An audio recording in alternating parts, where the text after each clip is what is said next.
کی توجہ کو تو جو حقائق سامنے آتے ہیں، وقت کم ہو رہا ہے تو میں جلدی ذرا کروں گا۔ ان میں سے نمبر ایک ایران ہے۔ اگر ہم چلتے ہیں عرب سے مشرق کی طرف تو ایران ایک اعتبار سے یہ بازی لے گیا ہے پورے عالم اسلام پر۔ ان کے مذہبی عقائد، ان کی فقہ سے ہمیں جو اختلاف ہے وہ ہے اپنی جگہ پر ہے۔ آپ کو معلوم ہے میرے بارے میں کسی کو اشتباہ نہیں ہو سکتا اس اعتبار سے۔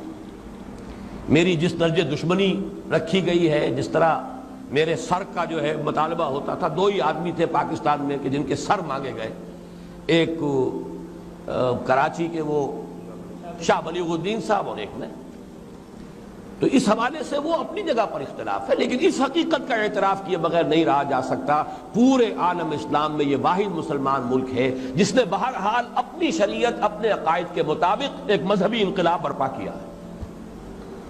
اور پورے عالم اسلام میں مذہبی سطح پر، حکومت کی سطح پر فنڈامنٹلسٹ صرف ایک ملک ہے، یا دوسرا جو ہے تھوڑا سا وہ ہے سوڈان، لیکن اس کی اہمیت اس لیے نہیں کہ وہ کسی عوامی انقلاب سے نہیں بنا، بلکہ وہ تو ایک فوجی انقلاب سے شکل بنی ہے جو بھی بنی ہے۔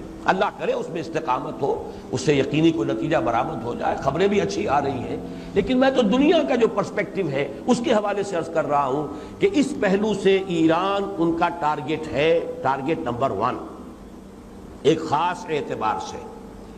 ٹارگٹ نمبر 1 ایک دوسرے اعتبار سے ہم ہیں، وہ میں بعد میں عرض کروں گا۔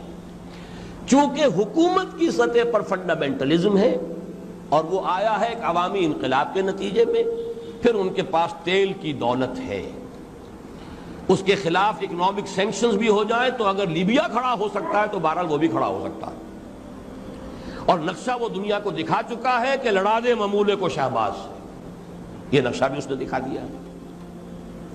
یہ ہے ایران کا معاملہ۔ نمبر 2 پاکستان۔ پاکستان 400 برس کی تجدیدی مساعی کا امین ہے، امانت دار ہے۔ پورے ہندوستان میں مجدد الفسانی رحمت اللہ علیہ، شاہ ولی اللہ دہلوی رحمت اللہ علیہ، سید احمد بریلوی رحمت اللہ علیہ، ان کا جہاد، پھر اس 20ویں صدی عیسوی میں یا 14ویں صدی ہجری میں علامہ اقبال جیسا مفکر، مولانا مودودی جیسا مصنف، مولانا الیاس جیسا مبلغ، شیخ الہند جیسا مجاہد حریت، پورے عالم اسلام میں ان کا پیرلل کوئی موجود نہیں۔ یہ 400 سال کی تاریخ ہے، اس کی امانت، اور اس کے نتیجے میں یہاں کے مڈل کلاس میں فنڈامنٹلزم کا ایک نیوکلیس ہے،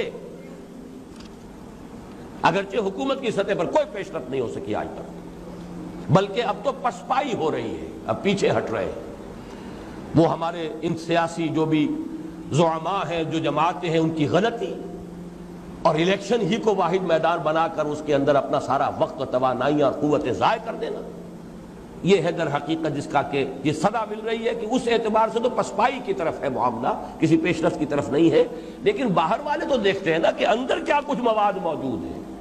اگر مڈل کلاس میں وہ فنڈامنٹلزم کا بارود موجود ہے تو کسی بھی وقت اس کے اندر جو ہے وہ کوئی دھماکہ ہو سکتا ہے۔ دوسری بات جو ان کے لیے ایک اعتبار سے ٹارگٹ نمبر 1 ہمیں بنا رہی ہے، وہ ہمارا ایٹمک نو ہاؤ ہے۔